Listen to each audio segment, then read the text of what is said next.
What they do, what it is. This is Orion, aka Brass Balls, Deep Dive, Tape Stash. It's 2025. This is the first episode of the year. Before I get into this plunge, make sure you subscribe to the YouTube channel, Orion Hip Hop, where I got plenty of deep dive episodes, 60 as a matter of fact, that you could dive into if you haven't already. I got music that I'm dropping, remixes, exclusive, underground, obscure tapes, and all of that for y'all. But get your trusas on. We are about to take this dive into this classic of a gem. This is Ice-T's I'm Your Pusher.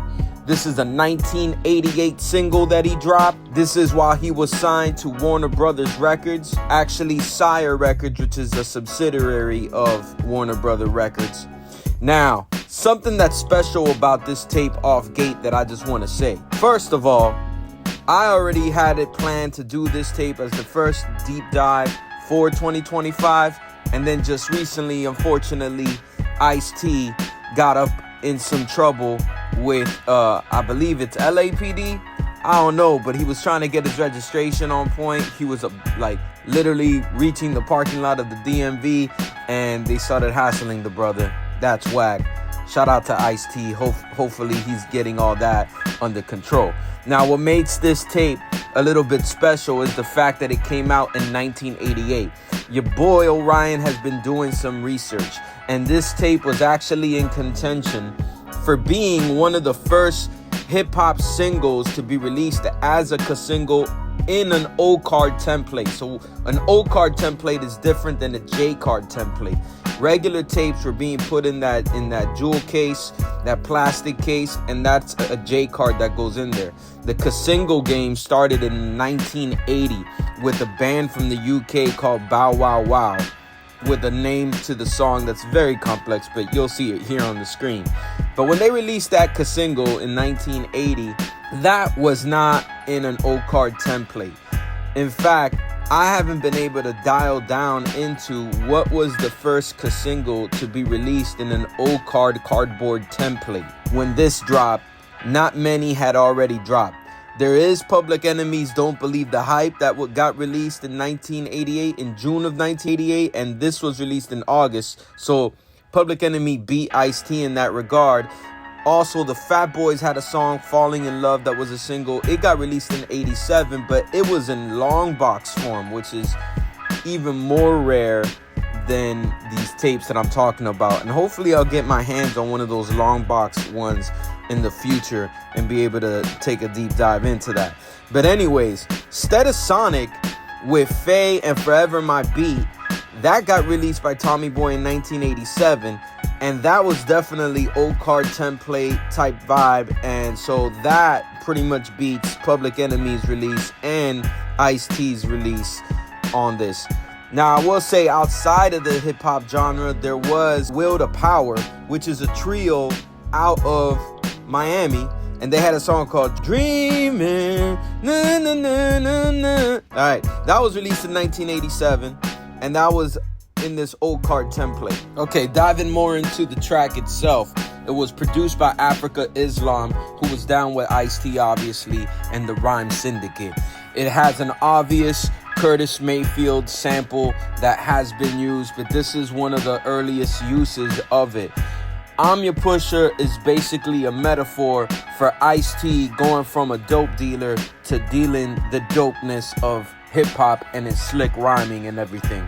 If you listen to the track, and there's even a video for it where it basically highlights everything that he's saying and basically how he's just utilizing hip-hop now, and there's a fiend throughout the track asking him for drugs, but he's trying to sell him on the hip-hop, the dope hip-hop that he's producing.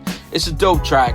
It's definitely of the time and worth a listen if you're going into this. Ice-T is one of the earliest cats to come through as an MC on some fly shit, you know, bragging about things he has, bragging about where he's at, you know, how he's living, and on some real pimp shit. This is like, if you were to trace the lineage of certain rappers, You don't have a Jay-Z without an Ice-T. It just is what it is. This was not just gangster rap. This was fly rap, especially in this era of Ice-T rapping. Now, the B-side to this is Girls, LGBNAF, which stands for Let's Get Butt Naked and Fuck. This is a complete vulgar song. It's got no sample on it. It's just a straight drum break. The vulgar raps in the late 80s and early 90s was a thing. And in the dirty day, you loved your vulgar raps. 2 Life Crew, JT Money, all that. Ice-T fit perfectly in that mix, and Ice-T was big in Dade County. A lot of my older cousins, my older brother, were very much into Ice-T, and it had a lot to do with vulgar raps mixed with fly rapping. Talking about dope shit you have, where you at in life, how you live in pimp, and all that. The female on this cover is actually the same female that's on the cover of the album Power. And this was a girl that Ice-T was dating. True to form, keeping it real shit. Homie did not hire a model for his album cover. He got some girl that he was actually with, and she is Darlene Ortiz. In fact, you could look up Darlene Ortiz today. She still looks fly, in my opinion, for a veterana. Still doing her thing. Very much at that time, she looked like banging, you know what I mean?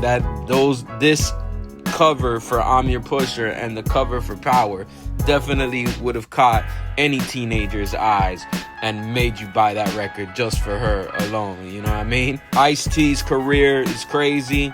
Dude served 4 years in the military, so he's a veteran.